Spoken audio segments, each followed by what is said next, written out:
And so we are continuing from where we left off. Yesterday we were discussing the significance, the importance of the festival of Pesach, which is right around the corner. And what we said in a nutshell, beyond tradition, as we get into the Seder is so important because it taps into a specific spiritual energy that is present at the time of our Seder. There's a basic principle of Judaism that everything that happens in this world is actually only a symptom of spiritual energy that has been unleashed in higher spiritual realms. So this is true about everything, whether it is your morning commute or your whatever is happening in the world around us, the news report that you just heard a few minutes ago. Everything that happens, there is a current, present energy, and certainly so about miracles. When a miracle, such as the Exodus from Egypt, which happened a long time ago, 3,334 years ago to be precise, it's because there's a spiritual, supernatural, special, divine energy that is present at the time, and that energy is present now as well. So the Exodus story that we are discussing and learning was a symptom of certain spiritual energy that was present in the universe on that day. And it's present now as well. So now when Pesach arrives, that same spiritual energy that was present then is present again. And so the same energy that allowed for the Exodus back then is also present now. We just have to tap into it and experience that liberation, just as Shmerel, the shikar that we talked about, right? Now, that's the idea, is that we're not just commemorating, we are recreating, we are reenacting the Exodus. And that's why it's so important that we make it real to ourselves. That we're not just living history, but we're tapping into reality. And this loops back to the original premise, the idea that the Exodus experienced by our ancestors is not just a story that happened so long ago. Torah is not his story as Bible's bibliography, but rather it is our story here now today. And it's recurring. It's happening. We have to see how it's playing itself out in our life. So the basic question you have to ask yourself is, how are you going to experience redemption, emancipation, freedom? From what? What form of slavery am I going through? What habit or addiction or character trait do I need to fix? Do I need to liberate myself from? And then I could live by what it says in the Haggadah, that in every generation, every day I have to experience that freedom from Egypt. Egypt being not just a geographic location in the Middle East, as Dale Carnegie said, denial is not just a river in Egypt. Egypt is also a state of mind. The Hebrew word for Egypt, Mitzrayim, means constraints, limitations. Yetziat Mitzrayim, exodus from Egypt, then means breaking free from those limitations. And so that energy is the one we need to tap into. And this spiritual energy is what we want to tap into at our Seder.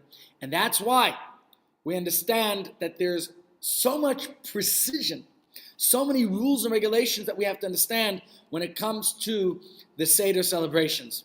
There are so many different elements and aspects and details. And as much as they might sound arbitrary, they're not. There's rhyme and reason for all of it. And that's something we need to talk about a little bit. Like you recall the story I told yesterday about the guy who rings that hollow bell, right? He's ringing the bell, but it's not going to bring the food unless he has the servants who are ready with the food, the caterers, and everything else in place. If he doesn't have it, you could ring from today to tomorrow, nothing's going to happen. And the same thing we have to understand is that with all the details, the precision of the Seder and everything we do, the only way to tap into the spiritual energy that we want to experience on Pesach is if we are in tune with it. We understand that we want to try to do it in the very best way. Just as Jews have always celebrated Pesach through thick and thin, we don't want to limit our excitement, our enthusiasm, our passion, everything that we have to do to get ready for the Seder. And so it's important that you take the time now in preparing for Pesach and getting ready in the best way possible in order to achieve that liberation, that freedom which we want, and which is, of course, our goal and objective as Pesach comes. Now, it's important to understand that the Seder ritual that we perform today has actually evolved throughout our history. The very first Seder was in Egypt, and after that, they probably did it over 40 years in the desert, although they actually didn't bring the Korban Pesach every year until they got to Israel. In the times of the temple, it was very different than it was today because Pesach experience was a pilgrimage. We went to Jerusalem. We offered the Korban Pesach. So it looks different today than it did in the past. Now, the way we do it today is prescribed by the halachic authorities, by many rabbinic figures. And of course, there are traditions and customs, and then there are the laws. And we're going to explore some of those.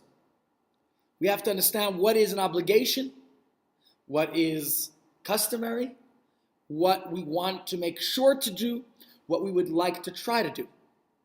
Now, think of a large grab bag of elements that have to be covered.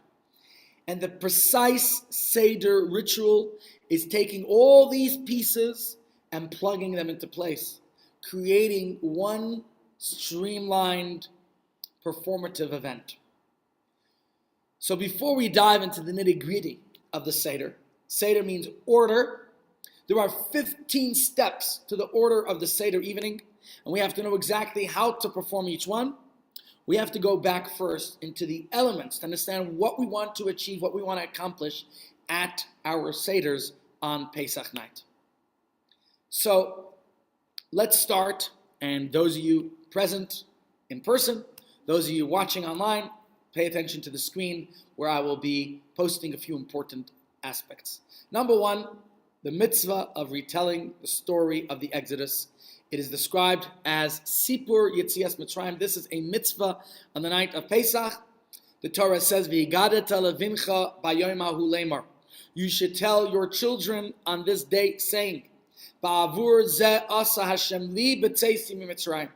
Because of this, God did this for me when I went out of Egypt, which is what the message. This is actually a verse in the Torah, in Shemos, in the whole narrative and story of the Exodus, and this is probably, arguably, the flagship mitzvah of Pesach.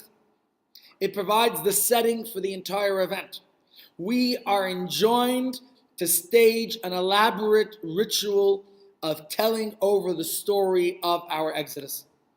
And much of what we do on Pesach is part of this specific effort, that we want to relate the story, that we don't forget, that we remember the story of our history. As embarrassing as it might be, as humiliating as it was that we were slaves, we remember our past. We remember the story. And that takes us to the next point that is a very important aspect that's discussed in the halachic literature about Pesach.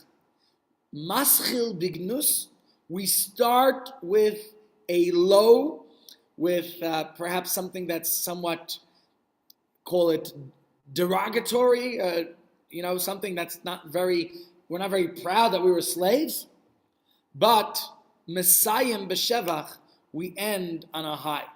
Says the Medrash, the Mishnah, in Masechet Psachim, Maschil Bignus, we begin answering the questions with the account of our ancestors' shame. We talk about Mitchila Oivdei Avodah Zarah Hayavisenu. Our ancestors were idol worshippers. That's not something to be proud of, but it is something to be proud of, because look how we've evolved. And if you look at your own history and say, "Oh, I have this flaw and that shortcoming and that mistake, I failed." No, remember the important message. Failure is not getting knocked down. Failure is only if you stay down. Well, that's what the Haggadah tells us. We maschil bignus, we start with our shame. But Messiah B'Shevach, we conclude with our glory. Thank God, not only did we survive, but we thrive. Says the Mishnah, Dairish Me'arami Evidavi, we start off with our forefathers. Our forefather was a wandering Aramean. And we conclude the entire story of our slavery, exodus, liberation. So according to the Talmud, the definitive rhetorical method that we use on Pesach is storytelling.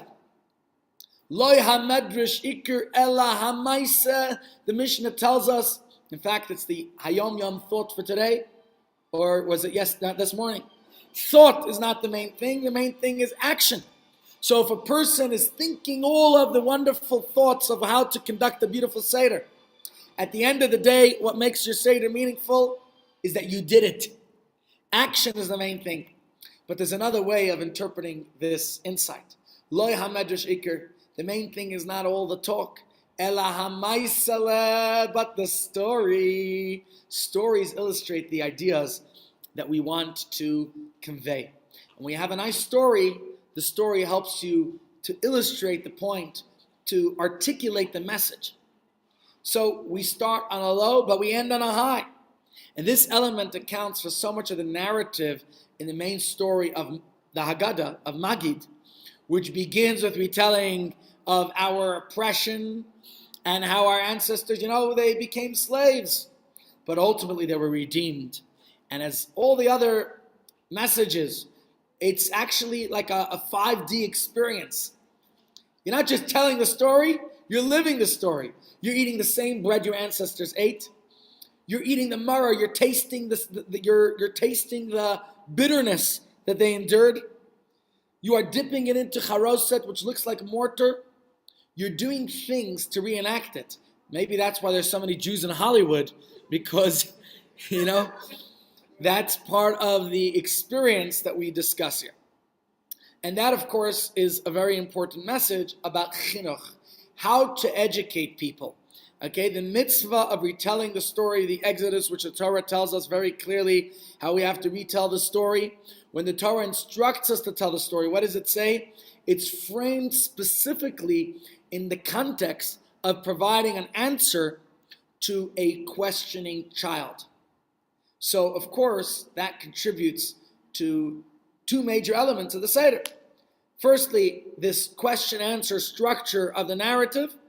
Okay, think of the 4 questions we sing. Ma nishtana halayla hazeh mikol halelot. Right? We start with the questions, and only then do we move forward into further discussion. So you start with questions. And questions, by the way, is a wonderful way of learning. Personally, in shul, I try to do exactly that. Instead of just conveying a message, I'll ask a question first.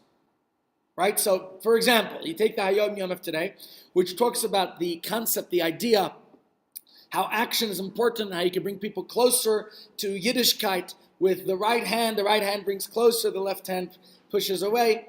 But instead, I open to the question, what's more important, thought or deed? Right? The idea of education, you see it in the Haggadah, starting with the questions, manishtana, etc. Okay, so that's one way. And of course, there are various rituals that we do. Why do we do? Some of these are just so the kids will ask the questions. A teacher wants to pique the curiosity of the children. Oftentimes, when a teacher does something a little funny, a little bit out of character, it gets the kids curious. And the same thing is important, by the way. There's andragogy, the way you teach adults, and it's a little bit more methodical and maybe a little bit more analytical. But personally, I find the pedagogy, the way we teach children, works a lot better, even with adults. The next thing is we have the mitzvah of achilat matzah. This is explicitly in the Torah. The Torah says, Berishem ba'arba asar yom lachodesh, in the first month. What's the first month of the year? Not Tishrei. Now, Nisan. Tishrei is the beginning of it. It's the head of the year, but it's a universal. Rosh Hashanah celebrates the creation of man. It's actually not even the first day of the world's creation. It's the 6th day of creation. So we're the first month. The Torah says on the 14th day of the month, in the evening, Toichlu matzot, you should eat matzah. That's why you can see our staff here at Chabad working very hard getting out matzahs, particularly shmura matzah, which we discussed in a previous shiur about the importance, the significance of shmura specifically. And that's why we want every Jew in the country to have at least one shmura matzah for Pesach. Of course, you could buy it in the shops. It's not cheap because it goes through a major process, lots of supervision, all the way from the moment of harvest. Very good. I was going to say maybe because it's so vintage.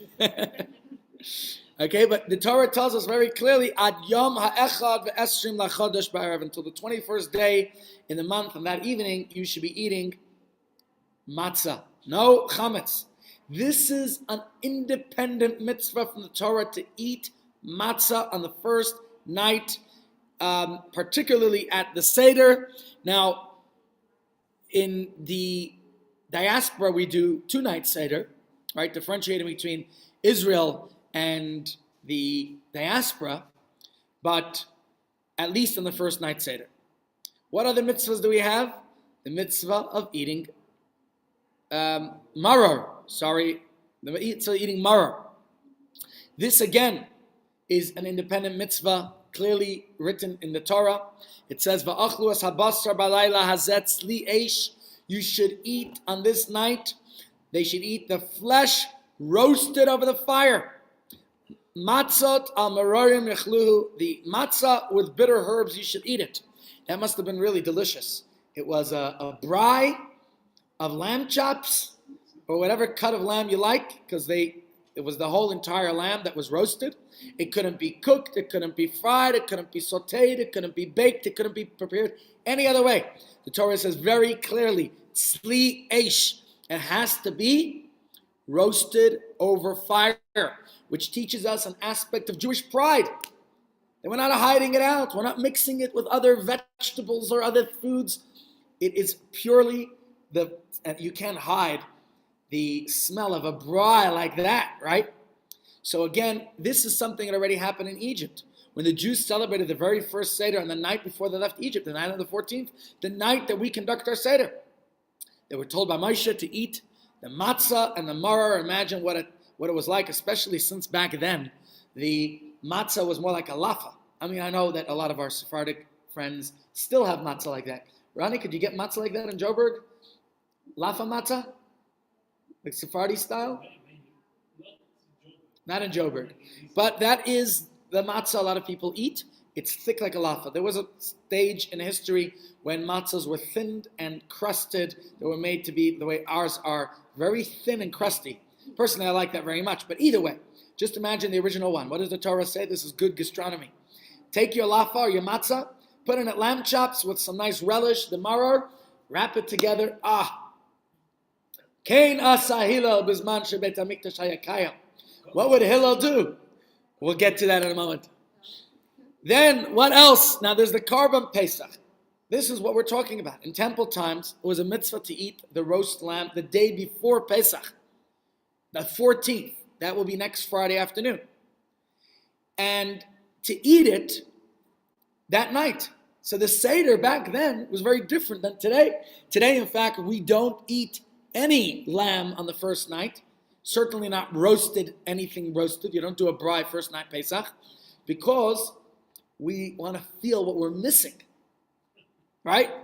So where did the original Karban Pesach take place? At home, right? And with each family doing it themselves. What happened when they came to Israel? Then they would do it in Jerusalem together as a community.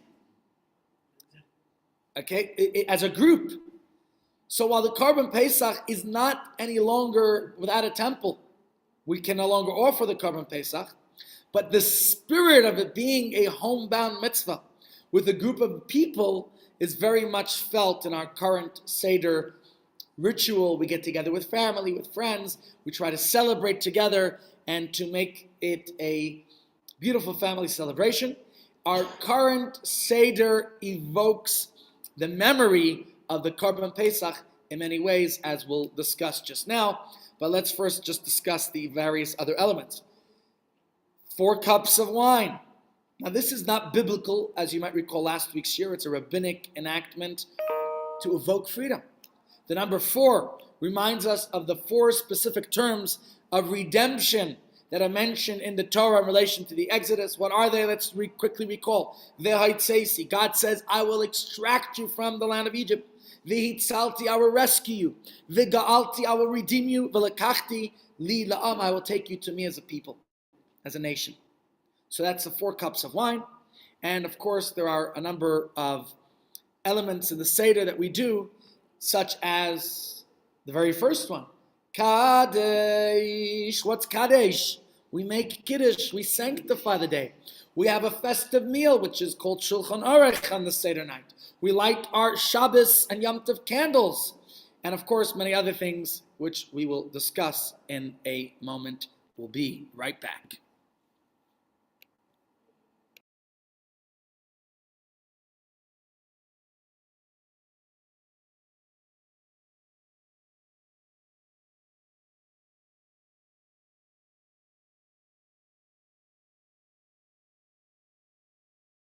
Discussing, we mentioned that there are a number of independent elements that form the background of the Seder ceremony. Some are mitzvahs that are unique to this holiday.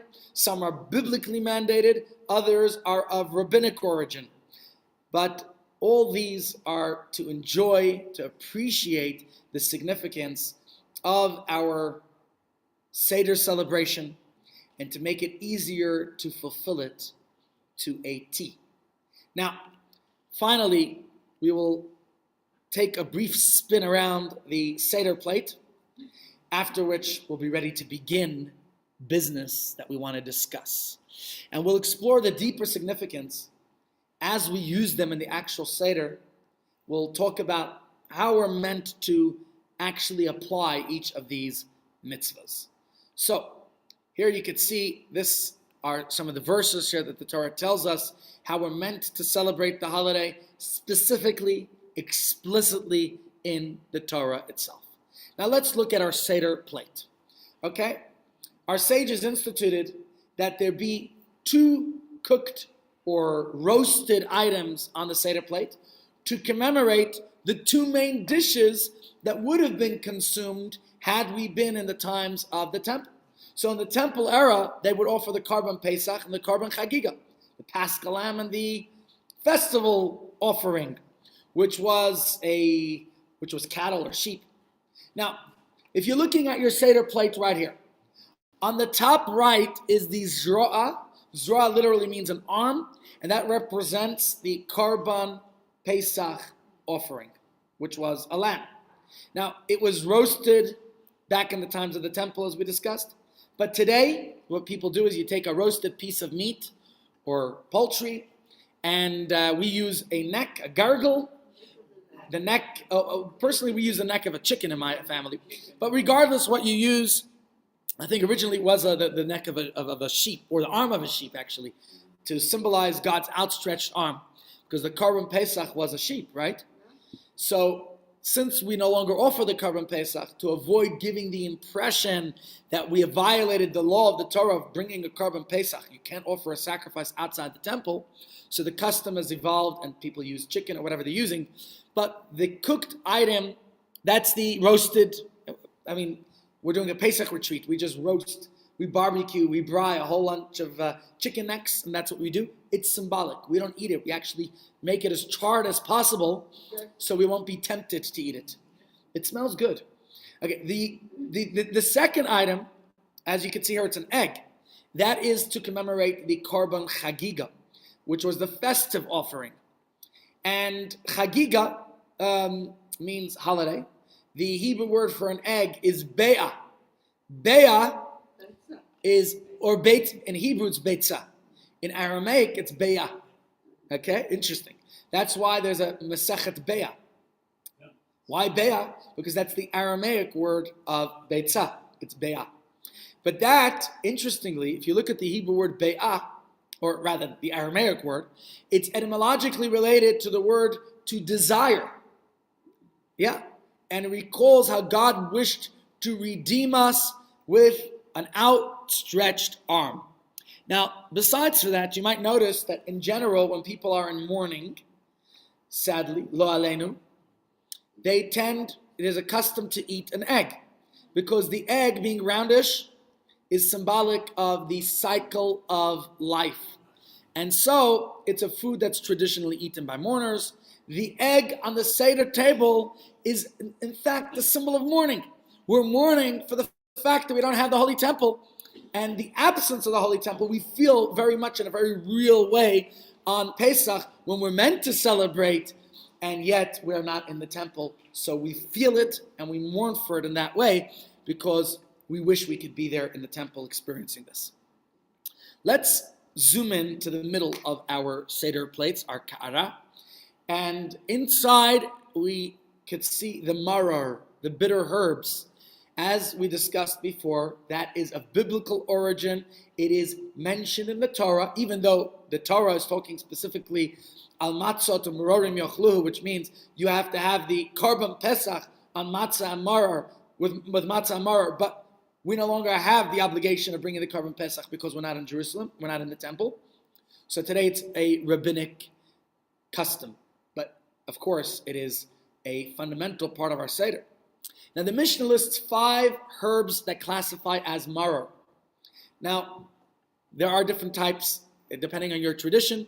I know that in Chabad custom, we use lettuce. My father would use endives, but we all know horseradish. Right. Okay? Chrein, yes. Now, while the romaine lettuce, not exactly, is it bitter, right? And you try a Greek salad or whatever salads you make with lettuce, it's not a bitter herb. Okay? But if you left your lettuce unharvested, then the lettuce becomes very bitter. And the same applies for our bondage experience in Egypt. That initially the Egyptians, they coyly roped us into thinking that we were helping this national effort, and we have this opportunity to do so in comfort. Remember, the Jews came into Egypt in a royal fashion. The viceroy of Egypt was Joseph, their great uncle. Everybody was excited. Mishpacha, protectia. But unfortunately, with time, they were turned into slaves. And this is very much the way a lot of life's problems work, especially if we're comparing the Egyptian slavery to our own slave mentality, the way we get caught up in certain bad character traits and into certain behaviors and certain patterns of or addictions or habits that, at the beginning it might be enjoyable. At the beginning it's ay, ay, ay, and then it becomes oy, oy, oy. Okay? And once they were ensnared into coming into Egypt and to doing all this, then they were brutally oppressed. And like the lettuce, we could think, even though it started off sweet, and the lettuce we get is harvested obviously before it gets bitter, but if it sticks around too long, it could become increasingly bitter. And this, of course, is a message to all of us as well, not to allow bad habits to become our second nature, because it's very difficult to break them. And of course, those can become addictions and can be very bitter to our lives, could be the source of a lot of difficulty. In fact, the chrein that we use is more of a custom. I don't know if it's even amongst the bitter herbs that are mentioned in the Talmud. But of course, it's very bitter, and it gives us the chance. And if you're involved with making it, I as a kid used to grate the chrein at home. It causes one to yes. Okay, the marar appears twice on the Seder plate because it's used twice during the course of the Seder, as we'll discuss. Let's go to the bottom of our Seder. Here we are. Bottom right of the Seder plate. What do you got here? Charoses. Okay. On the bottom right, you have the charoses, which was a sweet paste. And the literal translation of charoset. Anyone know what it literally means? Charoset means earthenware. An earthly material of the mortar. Yeah. Charisa. Clay. Yeah. Yes, it symbolizes, it commemorates the mortar that our ancestors were forced to use while they were slaves in Egypt, laboring for their taskmasters, building cities, pyramids for Pharaoh. The Torah actually doesn't say pyramids per se; it just says the cities of Pitom and Ramses. But perhaps whether it was our ancestors or other slaves who built the pyramids, but regardless, the charoset mixture is there's different customs of how it's made, and people have different ways of doing it. However you like to do it. We always kept it simple. It was always apples, pears, walnuts, and we add some wine. But people use all types of things. Apples and pomegranates and walnuts and almonds and cinnamon and ginger. Whatever you like, whatever tickles your fancy, you could use in your charoset. Okay, next, let's look at the bottom left. What do you see there? Karpas. Okay, what's karpas? Any vegetable, the truth is, works. But we have a custom of using cooked potato and onion. I know other people use celery, parsnip, radish, cabbage. Whatever custom works for you, you take it and you're going to dip it into salt water. Correct. The salt water, of course, reminds us of the tears. We'll get back to the karpas. What I want to do first is just look at the Seder plate. I will dissect the reasons for it when we get to it in a moment. Now, what's under all this? We have our matzah. Not everybody gets to put the matzah under their kara. My father had this elevated kara, so on the top he had his kara, the Seder plate, and underneath it he had the matzahs. For some reason, that wasn't the Chabad custom, so Chabadniks tend to put all these items directly on top of the matzah. Whatever works, whatever's your custom, that's what you do. Now, eating matzah, we discussed, is a mitzvah in the Torah, and obviously, at its core, matzah is exclusively flour and water. It's prepared and baked at a great speed and high temperatures so that you prevent the dough from rising, from leavening. And 3 matzahs are used to set up the Seder plate, but depending on how many people will be at your Seder, you might need a lot more than 3 matzahs because, firstly, you have to make sure it's shmura matzah, okay? Besides for that, you want to make sure that you have sufficient amount for everybody to have the right amounts. Like we said, there's precision, there's specific amounts that have to be consumed. Now let's sink our teeth into the how of the actual Seder before we go into the why. In most printed Haggadot, in the Haggadahs there are 15 steps, simanim, that are recited at the beginning of the Seder. In fact, we do it as a song, so we could go through it. But before I get into that, there is something else you got to do, which ushers in the Yom Tov, and particularly this year, that Pesach begins on Friday night. And that is Hadlakat Nerot. It's lighting the Shabbos and Yom Tov candles. On the first night, 2 brachas are recited. The first one is for the holiday itself, Lahadik Ner Shel Yom Tov. And the second bracha, who knows which bracha it is? Shecheyanu v'kiyemanu v'higiyanu lizman hazeh. We thank God for bringing us to this very special moment, for allowing us to live yet another year. It's a yet nice Yiddish expression, lebeni berayar, and to experience this very special mitzvah that only comes around once a year. Now let's go through the steps of the Seder. There is, of course, there's different songs. I grew up with Kadei Shurchatz Karpas Yachatz Magid Rachza Motzi Matza Marar Korech Shulchan Orech Tzafum Barech Halel Nirtza. But there's another popular tune.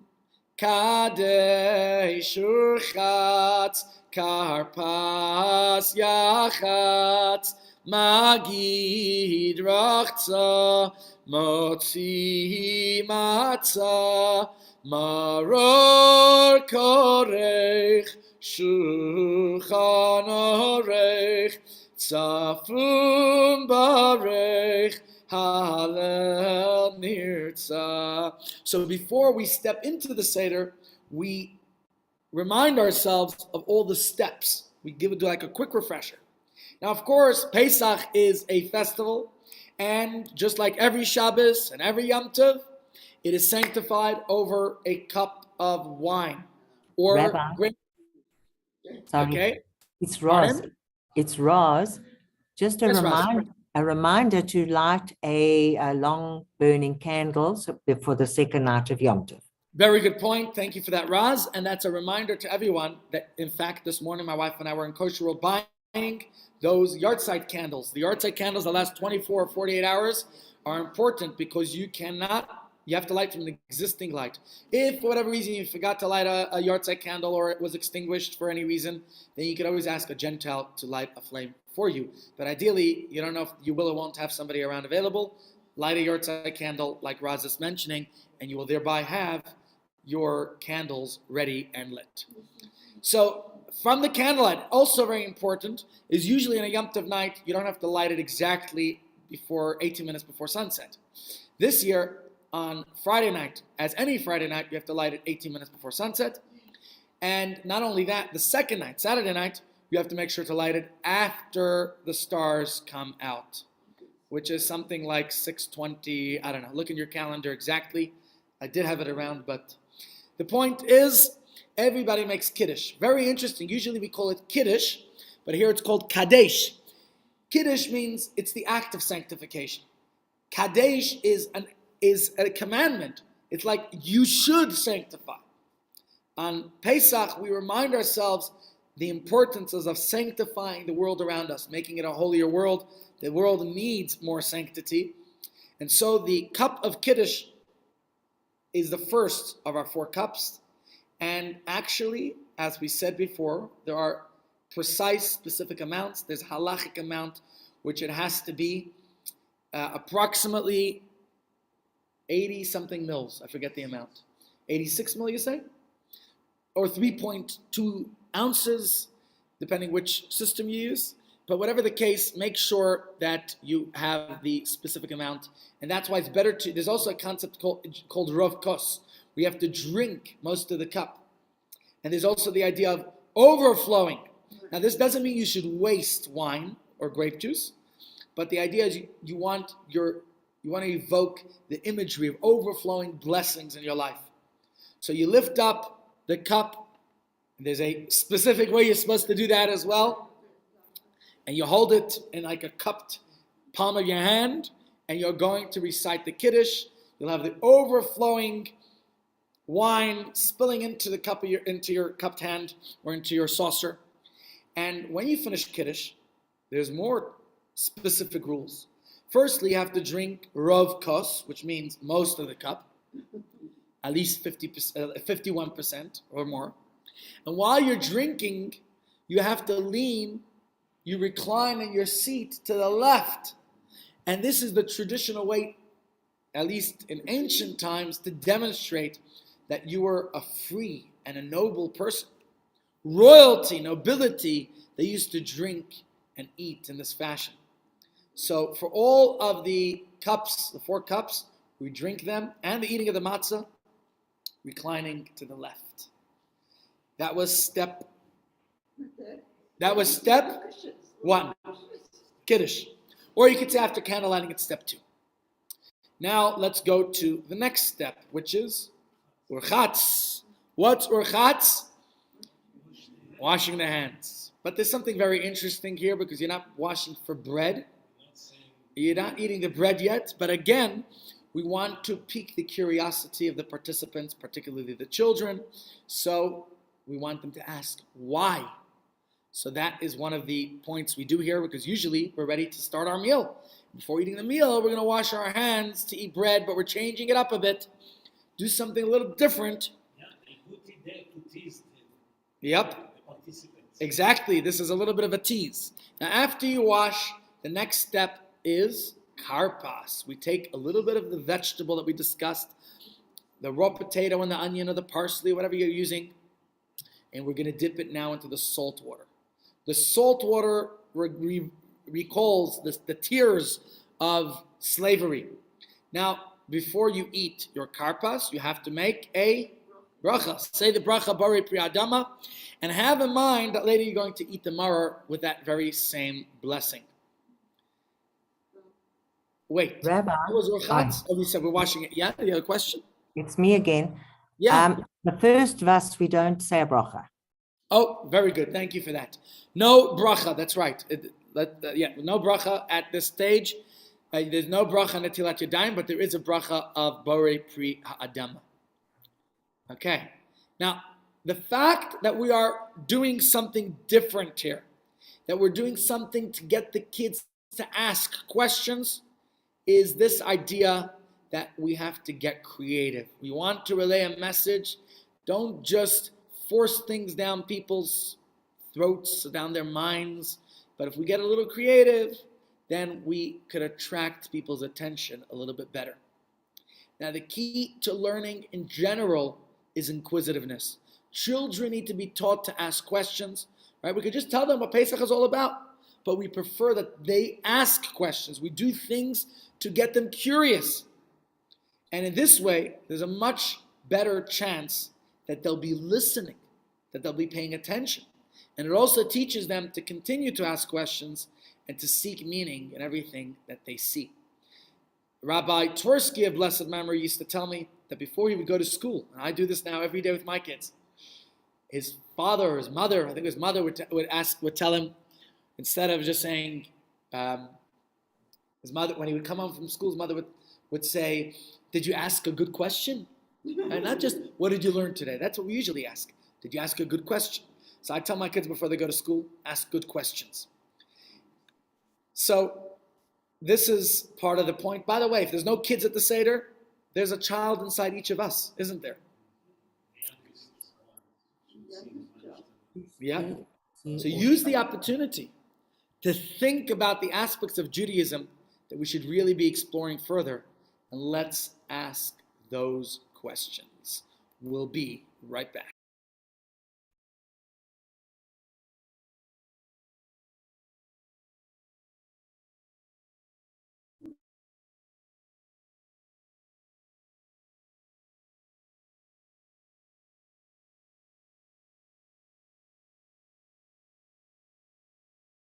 We're now holding at the fourth step, which is, what do we say? Kadesh or Chatz?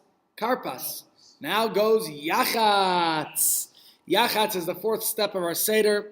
And before we begin reciting the bulk of the Haggadah, which is Magid, we do three things. Are you ready? Number one, Yachatz, we break the middle of the three matzahs, which we turn it now into what's called lechem ani, the poor person's bread. And to begin with, the matzah is lechem ani. It's already a poor person's bread. After you paid for all that matzah, boy. Now, on the contrary, we say, whatever you pay, God blesses you and pays you back. But the poor person's bread, we are now making it, so to say, even poorer. Right? Poor people would really have a complete piece of food. Now that we broke it, it's really symbolic of poverty. And this is to remind us about the slavery in Egypt. The larger piece is put away to be consumed later by yourself and the rest of your crew after the meal is over. What do we call that dessert? Afikoman, very good. And the smaller piece remains inside your Seder plate. Now, within that, we now are going to pour a second cup of wine. Just like the first cup, but you're not going to drink it yet, at this point at least. We're going to recite the story of the Exodus over this cup. Then we ask the four questions, right? Manishtana.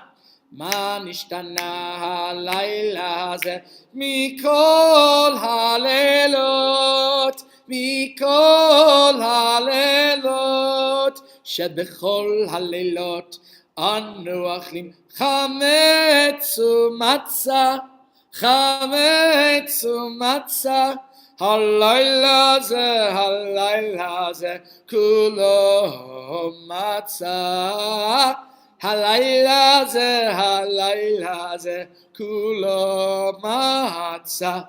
Come back Monday for more. Okay, so we are going to ask the four questions, manishtana, If there are children present, they should be the ones asking the question. Of course, they're already noticing the changes in the sequence and the order of the way we do things, so they're already curious. And it's important that we talk about the Exodus as a response to questions. Besides for these 4 questions, I'm sure the kids have lots of other questions. And in fact, we should encourage the kids to ask questions. Of course, if there are no kids, you ask the question. Now, when I was a kid, we would do it in Yiddish. In fact, we did a little bit of a different order. In the Chabad custom, we start with the customs first. So we start off with matbilin. Why do we dip? But we would start off in Yiddish. Tate, ich will bei dir fragen, 4 kashes. Father, I want to ask you 4 questions. Why is this night different from all other nights?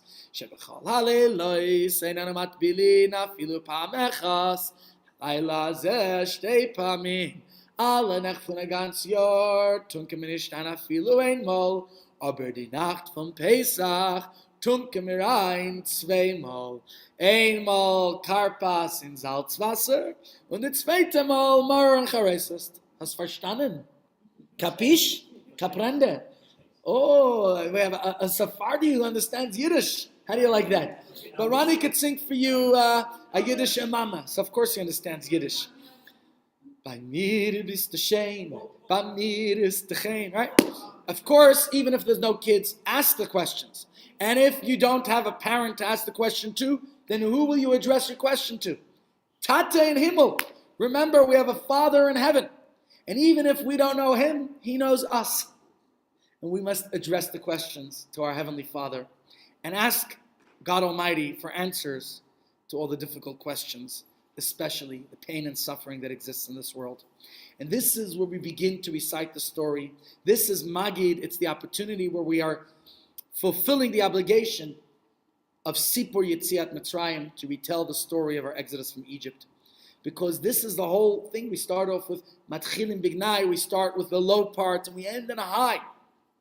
The narrative is this whole section of the Haggadah called Magid, where it used together a pattern, beginning with the low, with the shame of our ancestors, that as we said before, that our ancestors were idol worshippers, and then slaves. But ultimately, God emancipated, God delivered them, and we realize and pray for our own redemption. Of course, at the end of the Seder, when we sing Lashana Haba B'Yerushalayim, but we'll get to that probably only next week if we want to go through this in great detail. So if you can't go through the entire Seder, I want to give you a few tips. If you can't go through everything, which ideally you should, it doesn't take that long. In fact, you'll get a practice on Shabbos. Shabbos, we read much of the Haggadah. Shabbos Haggadah this week. But a few things you could do. Sing Avadim Hayinu. Avadim Hayinu, Hayinu. Lefaro b'Mitzrayim, b'Mitzrayim. Vayotzienu, Hashem Elokeinu. Misham biyod chazaka uvizra nituya. So there we sing about, we were slaves to Pharaoh in Egypt and God took us out. That's the most important element that we're recalling on this night. Another thing I would say is talk about the 4 sons, the 4 children, right? The wise, the wicked, the one who doesn't know how to ask questions, and the simple one. Another important part of the Seder that you shouldn't skip is He she'amda l'avoteinu v'lanu. He she'amda l'avoteinu v'lanu. Shelo echadi levad עמד עלינו לכלותנו, אלא שבכל דבר עומדים עלינו לכלותנו, והקדוש ברוך הוא מצילנו מידם, והקדוש ברוך הוא מצילנו מידם. We actually lift our cup for this part. There's many nice tunes. There's a Shweki tune. There's a beautiful Chabad melody for this. The Hisha Amda. There's many. Yonatan Razel is the one that Shweki sings, right? I'll leave it for him to sing it. He does a better job. The point is that it is the story again that every generation there are those who try to annihilate and destroy our people. But V'akadosh Baruch Hu Matzileinu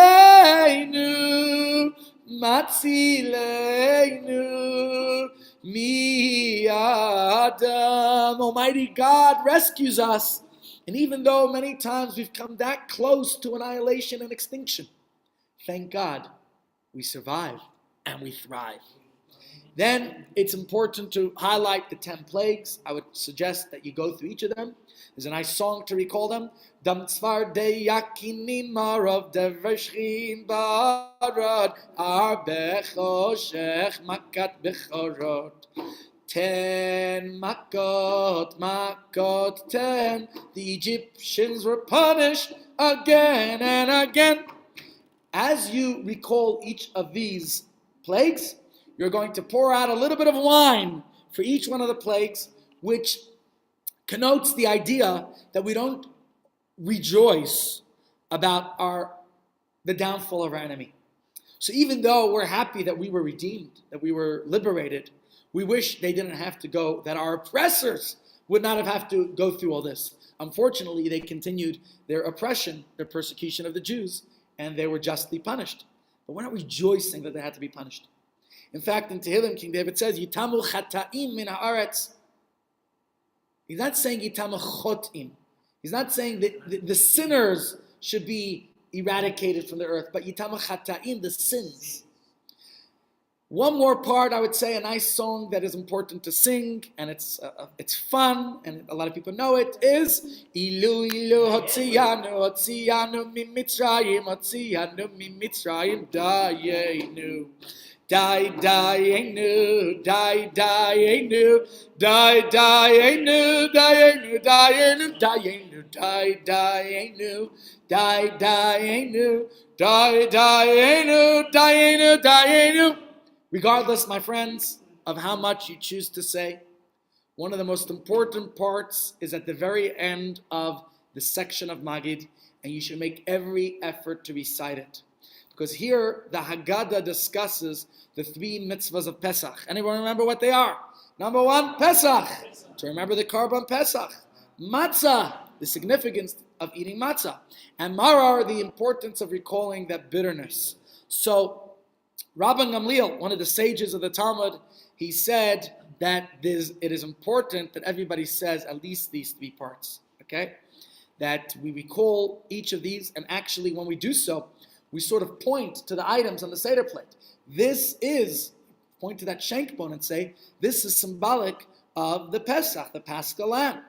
And when you lift the matzah and the maror, okay? So the conclusion of Magid pivots to reciting the beginning chapters of Hallel, and that again is a nice moment to sing praises of Hashem. It's shifting the focus away from the storytelling. Now we go into a state of Shevach v'Hadah, thanksgiving to the Almighty, and to that end, the matzahs that have been uncovered this entire time, that have been opened, right, are now covered, because Magid concludes with the blessing, Asher ga'alanu v'go'al avotenu, praising God for emancipating our ancestors, and please God, bringing us redemption too. And we conclude Magid by drinking, making Borei Pri Hagafen, blessing the cup, and drinking down another cup of wine in a reclining fashion. We'll be right back.